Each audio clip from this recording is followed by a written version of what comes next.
3장. 이날부터 나는 자연 철학, 특히 가장 넓은 의미에서 거의 화학 연구에만 매달렸습니다. 이 주제들에 관한 현대 과학자들이 쓴 천재성과 분별력 가득한 책들을 열렬히 탐독했습니다. 강의도 열중해 들었고 대학에 있는 과학자들과도 인맥을 쌓았지요. 심지어 탐탁지 않게 생각했던 크렘페 교수에게서도 상당한 분별력과 알찬 지식을 얻을 수 있었습니다. 혐오스러운 외모와 태도가 따라다니긴 했지만 그렇다고 그가 주는 지식의 가치가 사라지는 건 아니었으니까요. 발트만 교수에게서는 진정한 우정을 발견했습니다. 그의 온화함에는 독단성이 전혀 보이질 않았고 그의 가르침은 현학과는 거리가 먼 솔직함과 선함으로 가득했습니다. 사실 내가 그분이 강의한 화학에 더욱 끌린 것도 과학 자체에 대한 타고난 애정보다는 이분의 다감한 인격 덕이 더 컸을 겁니다.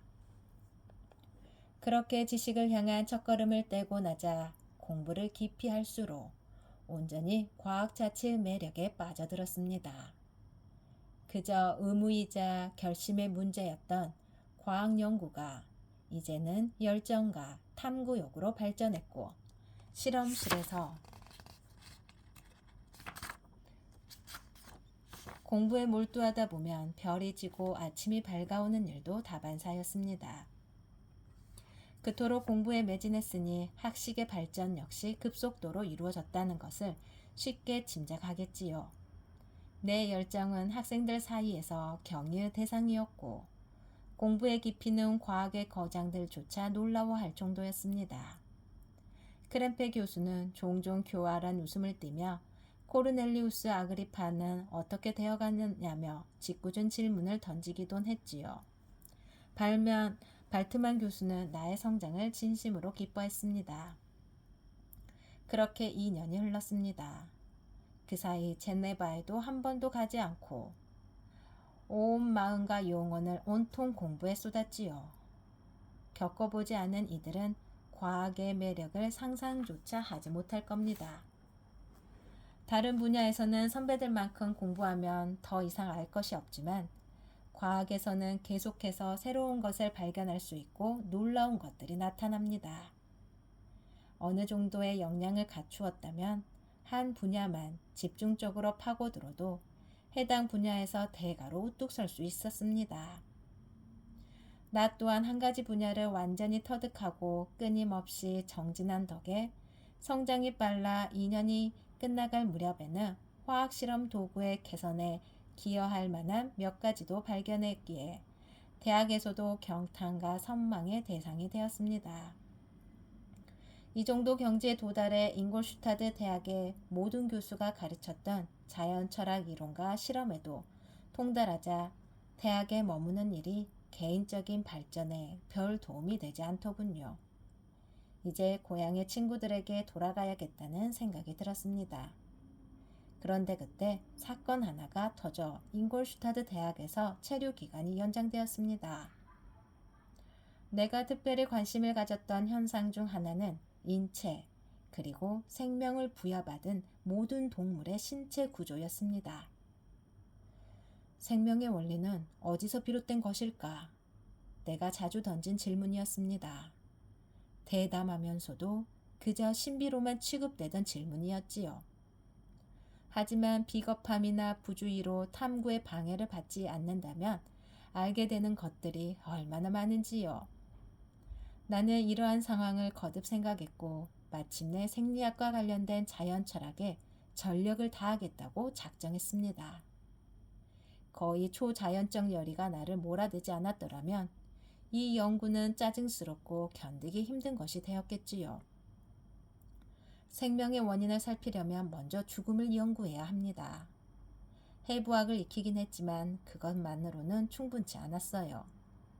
인체에서 일어나는 자연 부패와 변질 또한 관찰해야 했으니까요. 아버지는 나를 가르치면서 초자연적 공포에 영향을 받지 않도록 특별히 공을 들이셨습니다. 그래서인지 미신 이야기는 무섭다거나 유령이 나타난다고 두려워했던 기억은 없었지요. 어둠은 내 상상력에 아무런 영향도 끼치지 못했고 교회 마당은 아름다움과 힘이 자리했다가 이제는 생명을 빼앗겨 벌레의 먹잇감이 되어버린 사체 저장소에 불과했습니다. 이제 부패의 원인과 진전 사항을 살피기 위해 어쩔 수 없이 지하 낙골당이나 시체 안치소에서 수일 밤낮을 보내야 했습니다. 여린 감정을 가진 사람들은 도저히 견딜 수 없는 대상을 살피는 일에 주의를 기울였습니다. 인간의 정교한 몸이 어떻게 썩고 부패하는지 살폈고 생명력이 피어오르던 뺨이 죽음에 잠식당하는 것을 목도했으며 경이로운 눈과 뇌가 벌레들 차지가 되는 모습도 지켜보았습니다. 삶에서 죽음으로, 죽음에서 삶으로 이행하는 변화 과정에서 나타나는 모든 세세한 인과를 끈기 있게 살피고 분석했지요. 그러다 마침내 이 어둠의 한가운데서 갑자기 한 줄기 빛이 나를 비추었습니다. 지극히 찬란하고 경이로운 동시에 너무나 단순해서 그것이 알려주는 어마어마한 가능성에 아찔하면서도 한편으로는 같은 과학을 추구하던 수많은 천재 중에 나 홀로 이토록 충격적인 비밀을 알아냈다는 것이 경악스럽기도 했습니다. 나는 광기에 사로잡힌 한 인간의 망상을 털어놓는 게 아닙니다. 태양이 빛나는 것이 사실이듯 내가 지금 터놓는 일 모두 엄연한 진실입니다. 어떤 기적으로 이런 일이 가능했는지는 모르겠지만 발견의 단계는 뚜렷했고 개연성도 있었습니다. 믿을 수 없는 정도의 중노동과 피로로 점철된 수일 밤낮을 지난 후 나는 드디어 생명 발생의 원인을 알아냈습니다. 아니, 오히려 생명 없는 물체에 생명을 불어넣을 수 있게 되었다고 하는 게 정확하겠지요. 이 발견으로 처음에는 나도 놀랐지만 그것은 곧 기쁨과 환희로 바뀌었습니다. 힘든 노동에 그토록 많은 시간을 들인 끝에 돌연 원하던 일의 최고봉에 도달하다니 그야말로 노동에 대한 최고 보상이었지요. 하지만 알아낸 진실이 하도 크고 압도적인지라 발견을 이끌어낸 단계를 모조리 사라졌고 결과만 보였습니다. 천지 창조 이후 최고의 현자들이 탐구하고 바랬던 바가 이제 내 손 안에 있었던 겁니다. 물론 이 모든 것이 마법의 장면처럼 단번에 내 앞에 펼쳐졌다는 뜻은 아닙니다. 내가 손에 넣은 지식은 목표가 완성되었다는 결과물로 제시할 만한 것이라기보다 그 목표를 향해 가는 탐구의 방향을 알려주는 것이었습니다.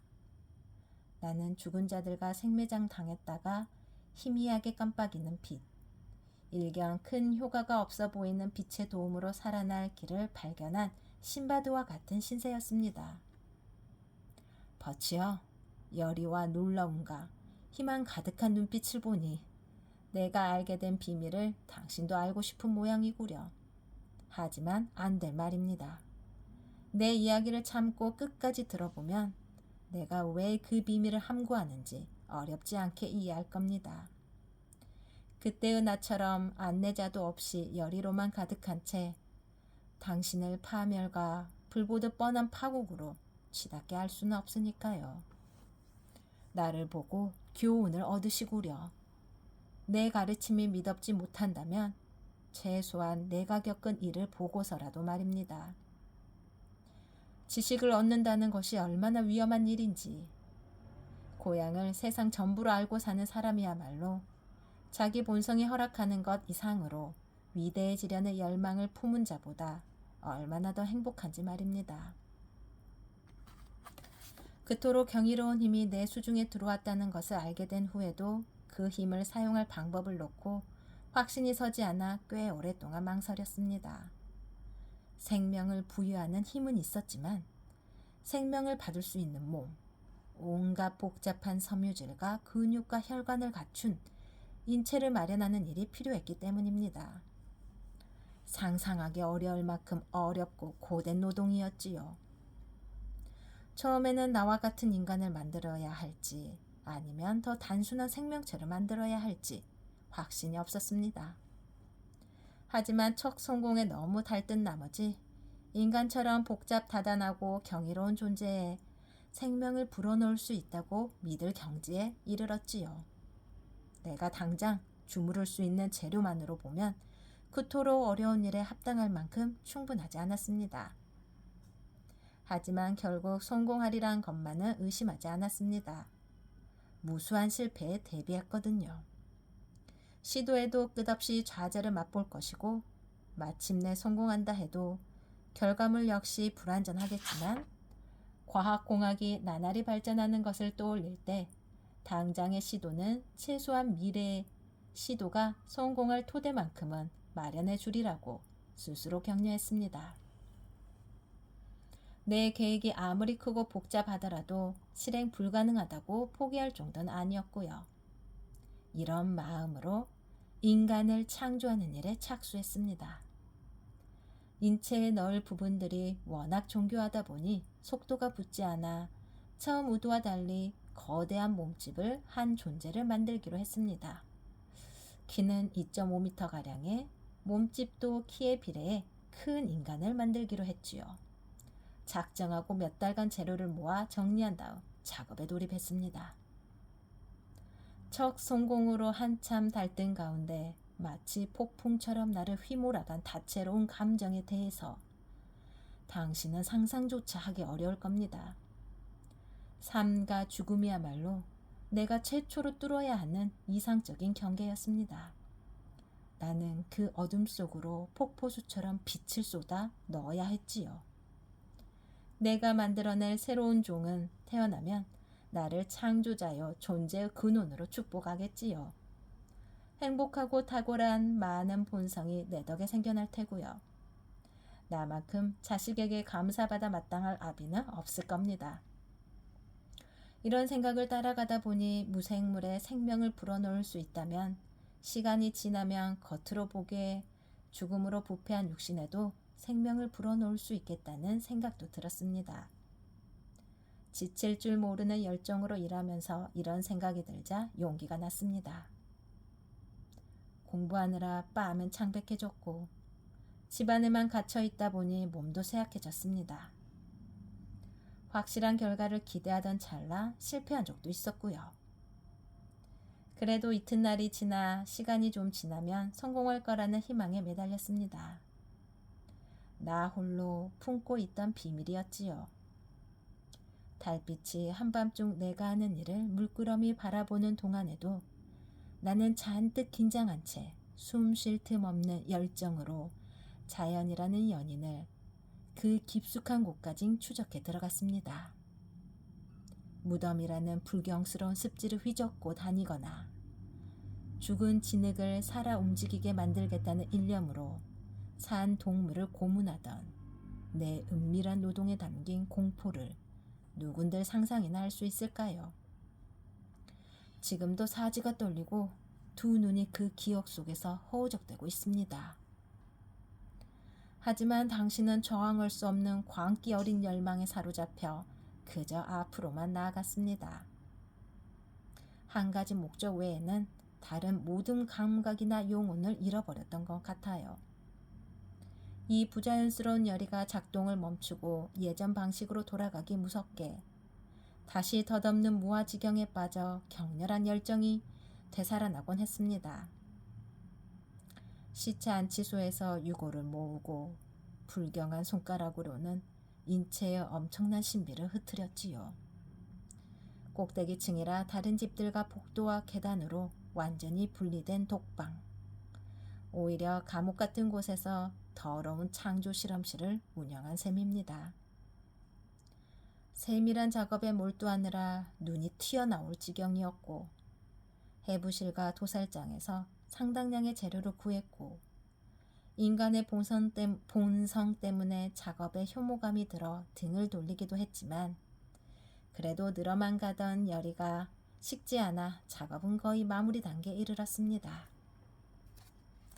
뭔가 마음을 바쳐 한 연구에 매달리는 동안 여름 몇 달이 지났지요. 참 아름다운 계절이었습니다. 논밭은 유례 없는 풍작이었고 포도밭의 수확량은 어느 때보다 많았지요. 주변 풍광조차 보지 못하게 만들어버린 무심한 탓에 멀리 떨어져 있던 한참 만나지 못한 친구들은 그저 까맣게 잊었습니다. 내 오랜 침묵에 친구들이 불안해할 거라는 사실을 모르진 않았습니다. 아버지 말씀도 잊지 않았고요. 만족스럽게 지내겠지만 애정으로 우리를 생각해 주리라 믿는다. 정기적으로 소식 전해주렴. 변지가 끊긴다면 네가 해야 할 다른 의무도 게을리하지 않을까 생각하더라도 이해해다오. 아버지의 심기가 어떨지는 잘 알았지만 일에 대한 생각은 떨칠 수 없었습니다. 그 자체로 혐오스럽지만 이미 불가항력으로 내 상상력을 붙잡아 버렸으니까요. 사랑하는 이들과 관련된 일은 내 본성을 완전히 집어삼킨 위대한 목표를 이룰 때까지 죄다 미루고 싶었습니다.